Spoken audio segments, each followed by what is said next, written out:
Assalomu alaykum, hurmatli televizor ko'rguvchilar. Yaxshimsizlar? Dunyo qurultiyi to'r televiziyasining kunlik xabarlar programmasiga hammanglar xush kelibsizlar. Men İftixar Abdurshid. Bugun chorshanba. Hurmatli ko'ruvchilar, tövəndə diqqətinizlər kunlik xabarlar programmamızın təfsilatı bo'lsin. Dünya Uyghur Qurultayının muavin reisi Zümrət Erkin Shvetsariyaning Janva shahrida 2026 yillik Janva munbiriga qatnashib, mazkur yig'inning ochilish so'zini qilib, Sharq Turkiston masalasini o'ttirib qo'ygan. Shvetsariyaning Janvada 9 fevraldan 10 fevralgacha o'tkazilgan 6 navbatlik Janva munbiri Xitoy mustamlikasi ostidagi Tibet temasiga markazlashgan. Tibet sürgündeki hükümetinin Janva ishxonasi va Markaziy Tibet hükümeti tarafidan uyushtirilgan bu munbarda Tibetdagi muhitning buzilishi va Tibet Sharq Turkistondagi kishilik huquqning dafsanda qilinishi masalasi muzokara qilingan.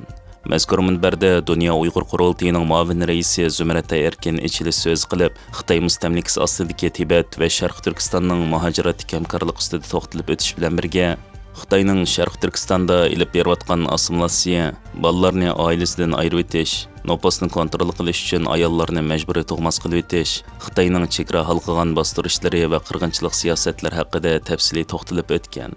Stansimizning ziyoratini qabul qilgan Zümrət Erkin xonim bu haqda tafsiliy to'xtalib o'tdi. Yig'inga burun bizning sobiq raisimiz Zulqin Isa efendim nurg'un qitim kelib qatnashib qolgan. Undan sirt yana Ro'shan Abbas qatnashgan, yana ba'zi Uyg'ur rahbarlarimiz qatnashgan. Bu yillik munbarda shu Tibet bilan Tibet Uyg'urlar qanday hamkorlasha olamiz degan tema asosida ichilayotgan boshqa millatlarmi shu qanday hamkorlash qiladi deb. Shu meni bugun ochilish panelida so'z etkizdi. Vatanimiz Sharq Turkistondagi bo'layotgan zulmlarni biroq tushuntirish fursatim bo'ldi. 20 minutlik vaqt berdi. Muajiratlik Uyg'urlarning yaqin vaqtlarda qanchalik besimlarga uchrab, qanchalik shu Xitoy hukumatining qanday chegara olgan bosirish siyosatini qanday olib berayotganligi va kunlik hayotimizga muajiratlik Uyg'urlarning kunlik hayotiga qanday ta'sir bo'layotganligini tatib tafsiliy tushuntirgan bo'ldim.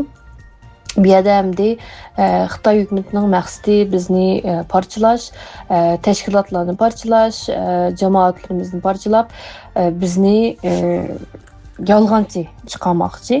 Bu narsani eskartib, shundoq vaziyatda biz cho'qim bundaq ig'ir irqiy qirg'inchilik bo'layotgan vaqtda hech qanday hukumat, hech qanday odam jim turolmaydi.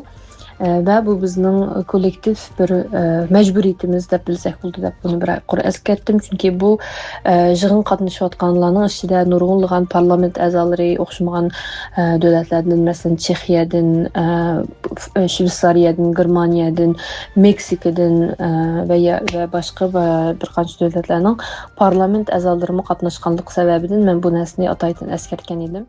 Mazkur munbarga Tibet sürgün hökumetining vakillari, har qaysi davlatlarning parlament a'zolari, xalqaro kuzatuvchilar, axborotchilar qatnashgan bo'lib, munbarda muhitning bulg'anishi, sistemalik ko'chish, madaniyatni yo'qotish, majburiy emgak va Xitoyning xalqaroda elib berayotgan ta'tir tashviqotlari muhokama qilingan.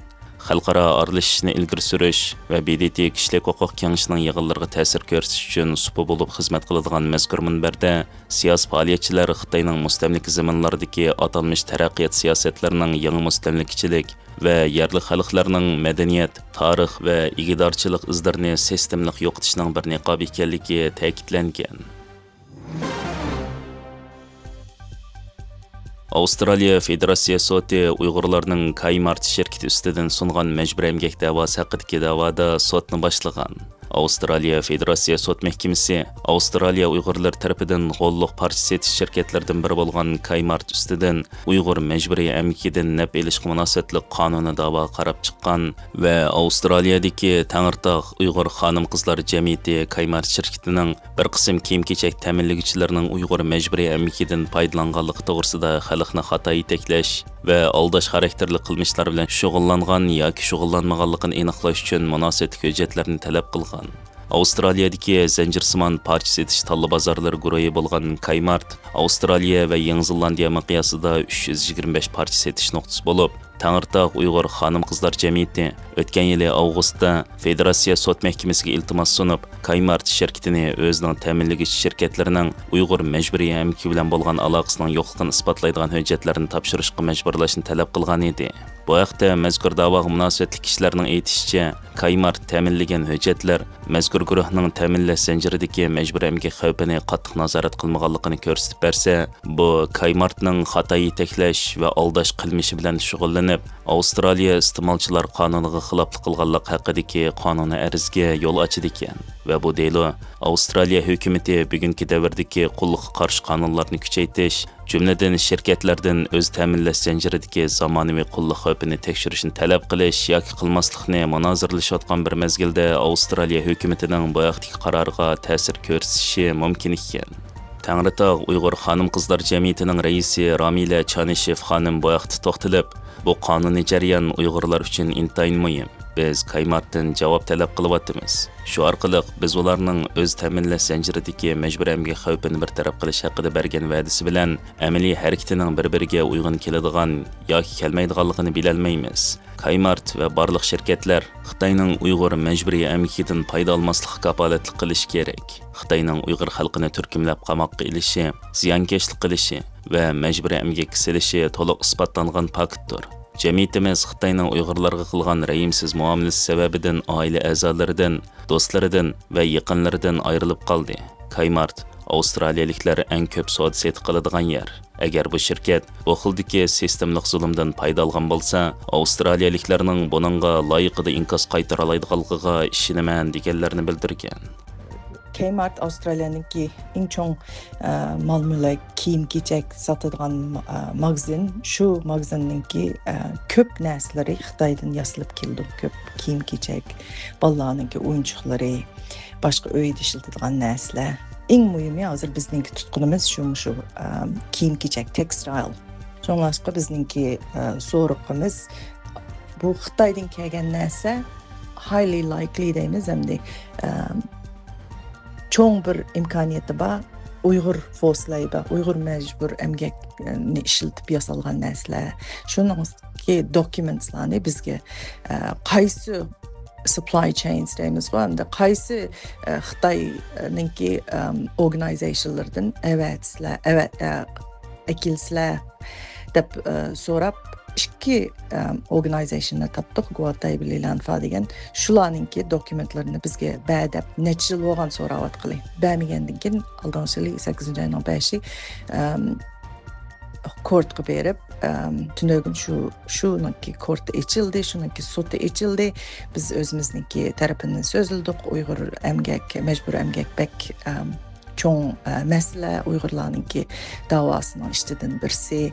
Şunlaşqa Kaymart dokumentlarını bərsə, bizning lawyerlar o'qib, next step yan bir qadamni boshlamoqchi, Xudoyim buyursa. Sotchi endi bu bizga bir necha oydan keyin javob chiqirdi deb deyildi.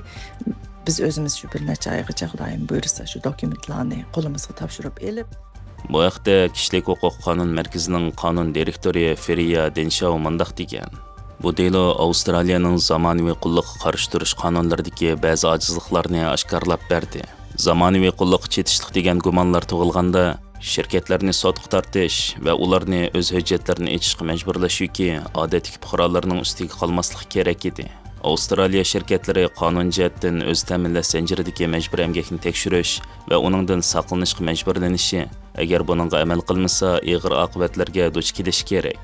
Avstraliya yana Kanada va Amerika qatorliq davlatlardan ulgilib, majburiy emgak bilan ishlab chiqarilgan mallarning do'konlarimizning jihozlariga chiqib qolmaslik uchun bundaq mallarni import qilishni cheklash kerak. Angliyaning davlat bexatarlik istixborot organi harbiy istixborot 5-boshqarmasi oldingi hafta Angliyadagi 70 dan ortiq universitetning mudirini jam qilib yig'in ichib, ularni Xitoy qatorliq dushman davlatlarning tahdidlari va tekshirishdan mudofaalanishni kuchaytirishga chaqirgan va chet elning daxl taruz qilish voqealarini bexatarlik organlariga xabar qilishni talab qilgan.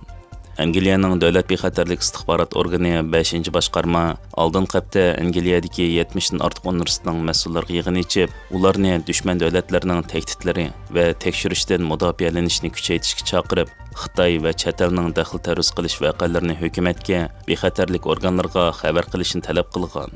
Angliya davlat bexatarlik istixborot organi 5 boshqarmaning boshlig'i Ken McCallum Xitoyning universitetlarining tadqiqoti va o'qitishiga ta'sir ko'rsatishga urinayotganligi haqida ogohlantirib, dushman kuchlarning doim qo'llanadigan vositalarining o'qituvchi xizmatchilarga tahdid silish, kasbiy ijtimoiy aloqa tor bekatlari orqali aloqa o'rnatish va iqtisodiy jihatdan qiziqtirishlarni o'z ichiga oladiganligini ta'kidlagan. Angliyaning iqtidor va universitet ishlar vaziri J.K. Simmons Angliya universitetlarining chet el hukumatlari va dushman kuchlarning asosli nishoniga aylanib qolganligini, hukumatning bir qator tadbirlar uchun 3 million fond sterling ajratilganligini, buning ichida universitet mudirlari va tayinlangan bexatarlik mas'ullarining gumonliq aloqa yoki daxl taruz qilish qilmishlarini ma'lum qilish uchun bir bexatarlik subsi qurilganligini bildirgan. Hörmətli görürmənlər, yuqorida diqqətinizə günlük xəbərlər proqramımızın təfsilatını sunduq. Keyin qıtımlıq sanımızgacha ko'rishgacha omon bo'lgaysizlar. Stansiyamızın YouTube kanalına a'zo bo'lishni unutmang. Xayr xo'sh.